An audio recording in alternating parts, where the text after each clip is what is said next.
নমস্কার বন্ধুরা, আশা করি তোমরা সবাই খুব ভালো আছো। এস জিওগ্রাফি চ্যানেলে তোমাদের সবাইকে আবার স্বাগত। বন্ধুরা, তোমরা সবাই জানো আমার এই চ্যানেলটি মূলত জিওগ্রাফি রিলেটেড, অর্থাৎ জিওগ্রাফি সংক্রান্ত বিভিন্ন বিষয় আমরা বিভিন্ন সময়ে বিভিন্নভাবে উপস্থাপন করে থাকি তোমাদের বিভিন্নভাবে সাহায্য করার জন্য। কিন্তু তোমাদের মধ্যে অনেকেই বলেছো বা আমাকে রিকোয়েস্ট করেছো কমেন্ট করে, হোয়াটসঅ্যাপ করে বা ইমেল করে যে আপার প্রাইমারি রিলেটেড কিছু ভিডিও বা আপার প্রাইমারি রিলেটেড কিছু মেটেরিয়ালস তোমাদের সাথে যাতে শেয়ার করি, যেগুলো খুব ইম্পর্টেন্ট কিছু মেটেরিয়াল, ইম্পর্টেন্ট কিছু কোশ্চেন। তো আমি সেই জন্য আমার এই জিওগ্রাফি চ্যানেলের মধ্যেই আপার প্রাইমারি সিরিজ বলে একটি নতুন সেকশন তৈরি করলাম। এখানে আমরা আপার প্রাইমারি সেকশানে বা আপার প্রাইমারি পরীক্ষার জন্য যে সমস্ত টপিকগুলো থাকবে, অবশ্যই সোশ্যাল স্টাডিজের ক্ষেত্রে আমরা সেগুলো নিয়ে কিন্তু টপিক ওয়াইজ, অর্থাৎ বিভিন্ন টপিক ছোটো ছোটো করে, ধরো ইংলিশের মধ্যে ছোট্ট একটা টপিক, সেই টপিক নিয়ে আমরা আলোচনা করবো এবং কোশ্চেন অ্যান্সার নিয়ে আলোচনা করবো, 10টা করে ইম্পর্টেন্ট প্রশ্ন প্রতিটা টপিকের। তো এই ছোটো ছোটো টপিক ওয়াইজ যদি তোমরা পড়াশুনো করো, তবে আশা করব তোমরা কিন্তু খুব ভালোভাবে সেই ছোট্ট টপিকটা সম্পর্কে ভালোভাবে নলেজ গ্যাদার করতে পারবে এবং তোমাদের প্রিপারেশান লেভেলটাও খুব ভালো হবে।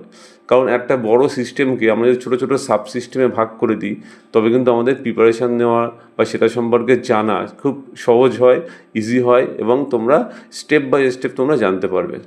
তো বন্ধুরা, চলো আমার এই চ্যানেলে আপার প্রাইমারি বলে একটা প্লেলিস্ট করব। তো সেই প্লেলিস্টের মধ্যে তোমরা যখন চাইবে আপার প্রাইমারি রিলেটেড বিভিন্ন ইম্পর্টেন্ট কোশ্চেন টপিক ওয়াইজ তোমরা কিন্তু পাবে।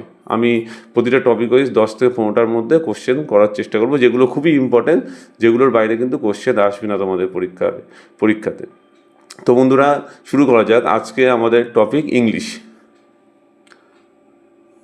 আচ্ছা, ইংলিশে আজকে আমরা যেটা শুরু করব সেটা নাউন অ্যান্ড নাম্বার। বন্ধুরা, তোমরা সবাই নাউন এবং নাম্বার কাকে বলে সবাই জানো, তো সেইটা নিয়ে আমি আর এক্সট্রা কিছু বলবো না। আমি এখানে কিছু 10টা মতো কোশ্চেন রেখেছি। আমরা সেই কোশ্চেনগুলো কীভাবে সলভ করতে হয় সেটা আমরা আলোচনা করব। দেখো, নাউন আর নাম্বারের ক্ষেত্রে আমি কিন্তু এমসিকিউ রাখিনি, একদম প্রাইমারি ভিডিও এটা। এই নাউন আর নাম্বারের উপর একটাই ভিডিও হবে, কিন্তু এখানে আমি এমসিকিউ না রেখে আমি এই সেন্টেন্সগুলোকে কারেক্ট কীভাবে করতে হয় সেইভাবে করার চেষ্টা করেছি। এটা করলে তোমাদের কিন্তু অনেকটা সুবিধা হবে, ঠিক আছে? আচ্ছা, তাহলে আমরা শুরু করি। দেখো কি বলছে, মেক দ্য সেন্টেন্স কারেক্ট, অর্থাৎ নাউন আর নাম্বারের উপরে এই নিচের যে ফলোয়িং সেন্টেন্সেসগুলো আছে সেগুলোকে কারেক্ট করতে বলছে। প্রথম সেন্টেন্সটা কি আছে? প্রথমে বলা হচ্ছে the child were playing quietly in the field. তো এখানে চাইল্ডটাকে কিন্তু চেঞ্জ করতে হবে, নাউনটাকে, তাই না? নাম্বারের ভিতরে চাইল্ড ওয়ার, তাহলে এখানে কি হবে?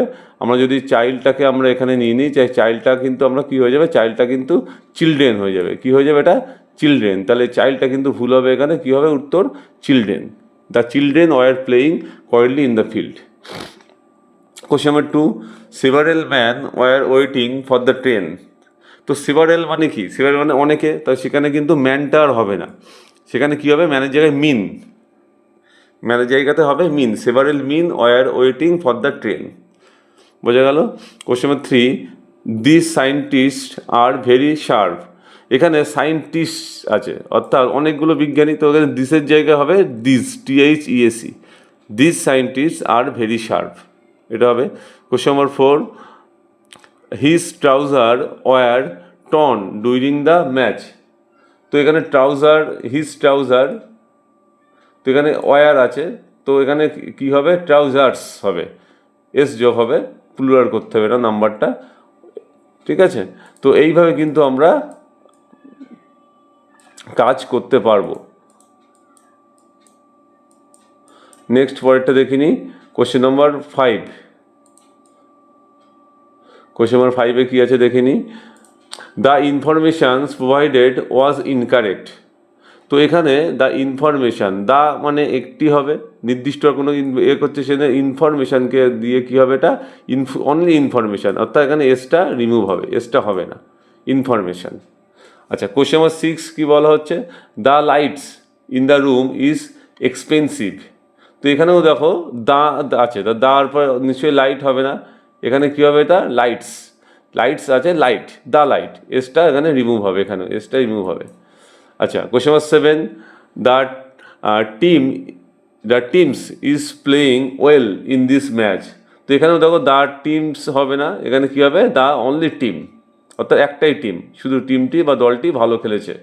আচ্ছা, question number 8, natural phenomena often surprise scientist. আচ্ছা, এখানে ফেনোমেনা এই যে শব্দটা, এই শব্দটা কিন্তু সিঙ্গুলার ফর্মে আছে। তো এখানে ফেনোমেনা যে ফেনোমেনন যে শব্দটা সিঙ্গুলার ফর্মে আছে, এটা হবে ফেনোমেনা। ফেনোমেনা অর্থাৎ প্রাকৃতিক বিভিন্ন ঘটনাবলী যেগুলো বিজ্ঞানীদের কিন্তু প্রভাবিত করে বা বিজ্ঞানীদের বিভিন্নভাবে অনুপ্রাণিত করে। কোশ্চেন নাম্বার 8 এটা। আচ্ছা, এরপরে আমরা চলে যাব নেক্সট কোশ্চেনে। নেক্সট কোশ্চেন নাম্বার 9 অ্যান্ড 10 দুটো কোশ্চেন আছে। আর কোশ্চেন নাম্বার 9 কী বলা হচ্ছে, one sheep are playing in the field. তো এখানে কী হবে, অন শিপ আর প্লেয়িং, আর মানে প্লুরাল আছে, বুঝতে পারছো, তাহলে এখানে অনের জায়গায় কী হবে, মেনি, অনের জায়গাতে কী হবে, many sheep are playing in the field. বোঝা গেল? এইভাবে কিন্তু আমাদেরকে কারেক্ট করতে হবে নাউন অ্যান্ড নাম্বারের ভিত্তিতে। Question number 10, our teacher is kind. তো আওয়ার টিচার, তো আমাদের তো একজন টিচার থাকে, অনেকগুলো টিচার থাকে, যেখানে মাই টিচার হতো তো একজনকে হতো আওয়ার টিচার, যেহেতু এখানে টিচার্স হবে, আওয়ার টিচার্স ইজ কাইন্ড। তো এইভাবে কিন্তু বন্ধুরা তোমরা এগুলো সলভ কিন্তু করতে পারো, তোমরা সলভ করতে পারো। এবং বন্ধুরা আমি তোমাদেরকে শেষে এখানে দেখো অ্যান্সার কিও দিয়ে দিয়েছি, তোমরা একটু স্ক্রল করে বা এখানে পজ করে ভিডিওটা দেখে নেবে। অ্যান্সার কি দেখো, প্রতিটা কোশ্চেনের কোশ্চেন 1 2 3 4 5 6 7 8 প্রতিটা কিন্তু অ্যান্সার কি এখানে প্রোভাইড করা আছে বন্ধুরা। তো নাউন অ্যান্ড নাম্বারের উপরে এই 10টা কোশ্চেন আজকে তোমাদের থাকলো। নেক্সট ক্লাসে আমরা অন্য কোশ্চেন, আরও কোশ্চেন টপিক ওয়াইজ, ছোটো ছোটো টপিক ওয়াইজ কোশ্চেনগুলো তোমাদের সাথে শেয়ার করব। থ্যাংক ইউ বন্ধুরা ভিডিওটা দেখার জন্য।